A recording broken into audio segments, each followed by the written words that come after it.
মতিঝিলের একটা চা দোকান। সকাল 7টা। ছেলে বসে আছে, নাম সাদ। গায়ে ময়লা টি শার্ট, চোখে 50 টাকার চশমা, হাতে নষ্ট ল্যাপটপ। কাস্টমারদের ফোনে চার্জ দেয়, কম্পিউটার ঠিক করে 50 টাকায়। সবাই ওরে গাধা সাদ ডাকে। কিন্তু রাত 12টার পর দোকানের শাটার বন্ধ। সাদ ওর নষ্ট ল্যাপটপটা খুলে 3 সেকেন্ডে ল্যাপটপের রূপ পাল্টে যায়। স্ক্রিনে সবুজ কোড দৌড়ায়। ওই বাংলাদেশের সবচেয়ে ভয়ঙ্কর হ্যাকার। কোড নাম গোস্ট। গোস্টকে কেউ চেনে না। সরকার, সিআইএ, মোসাদ সবাই ওরে খুঁজে। কারণ গোস্ট এক রাতে দেশের 10টা ব্যাংক হ্যাক করে গরিবদের অ্যাকাউন্টে 10 কোটি টাকা ঢুকাই দিয়েছিল। লোকেরা ওরে রবিনহুড হ্যাকার বলে। আজকে ওর টার্গেট নেক্সাস কর্পোরেশন, দেশের টপ টেক কোম্পানি। ওরা মানুষের ডাটা চুরি করে বিদেশে বিক্রি করে। দোকানে ঢুকলো একটা মেয়ে, নাম মাহি, ভার্সিটি টপার। ল্যাপটপ নষ্ট। মাহি: ভাইয়া, 1 ঘন্টার মধ্যে ঠিক করতে পারবেন? কাল আমার থিস জমা।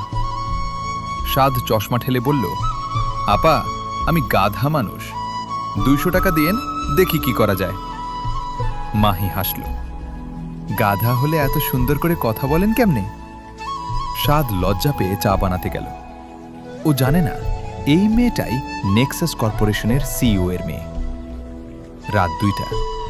সাদ ওর সেটআপে বসল। 3টা মনিটর, কাস্টম কিবোর্ড। হেডফোন লাগিয়ে কোড লেখা শুরু করল। 10 মিনিটে নেক্সাসের ফায়ারওয়াল ভাঙল। ভেতরে ঢুকে দেখে কোটি কোটি মানুষের পাসওয়ার্ড, ছবি, ব্যাংক ডিটেলস। হঠাৎ স্ক্রিনে লাল alert, trace detected, IP 103.25.xx.xx। নেক্সাসের হেড সিকিউরিটি অফিসার ওরে ট্রেস করতেছে। নাম captain Ridwan, ex army hacker. Saad হাসল। 5 সেকেন্ডে আইপি ঘুরায় দিল আমেরিকা, তারপর রাশিয়া, তারপর মঙ্গল গ্রহ। সাদ বিড়বিড় করল, গোস্টকে ধরা অত সোজা না ভাই। ও সব ডাটা ডাউনলোড করে ডিলিট করে দিল। তারপর একটা মেসেজ রেখে আসলো নেক্সাসের মেইন স্ক্রিনে, I see you, stop selling people. Hyphen ghost. পরের দিন নেক্সাসের শেয়ার 40% ক্র্যাশ। সিইও পাগল হয়ে গেল। সকালে মানে মাহি আবার আসলো। ল্যাপটপ ঠিক। মাহি 50 টাকা দিল। মাহি: ভাইয়া, আপনি আসলেই গাধা, এত ভালো কাজ 200 টাকায়? সাদ: টাকা দিয়ে সব হিসাব হয় না আপা। মাহি ওর চোখের দিকে তাকিয়ে বলল, আপনার চোখ দুইটা গাধার মতো না, ঘোস্টের মতো। সাদ চমকে উঠল। মাহি হাসতে হাসতে চলে গেল। মাহি আসলে নেক্সাসে ইন্টার্ন। ওর বাবা মিস্টার করিম ঘোস্টকে ধরার জন্য 10 কোটি টাকা পুরস্কার দিছে।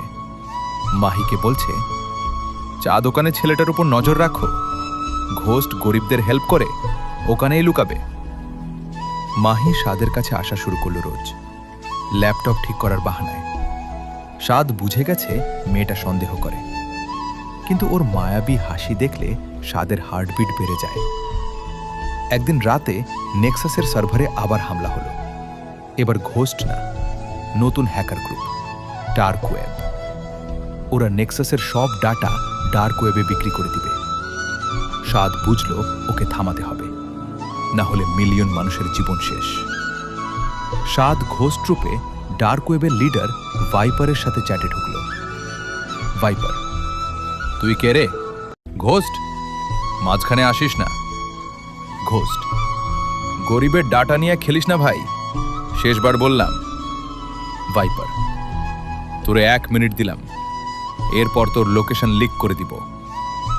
সাদ 45 সেকেন্ডে ভাইপারের পুরা সিস্টেম হ্যাক করে ওর বাসার লাইভ সিসিটিভি অন করে দিল। দেখল ভাইপার একটা 14 বছরের বাচ্চা ছেলে। গোস্ট: বাসায় যা ভাই, পড়াশোনা কর, হ্যাকিং তোর জন্য না। ভাইপার ভয় পেয়ে সব ডাটা ডিলিট করে দিল।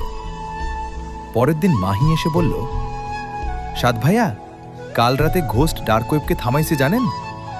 আমার বাবা খুশিতে আমাকে প্রমোশন দিছে। সাদ চা ঢালতে ঢালতে বলল, ভালো, গরিবরা বাঁচলেই ভালো।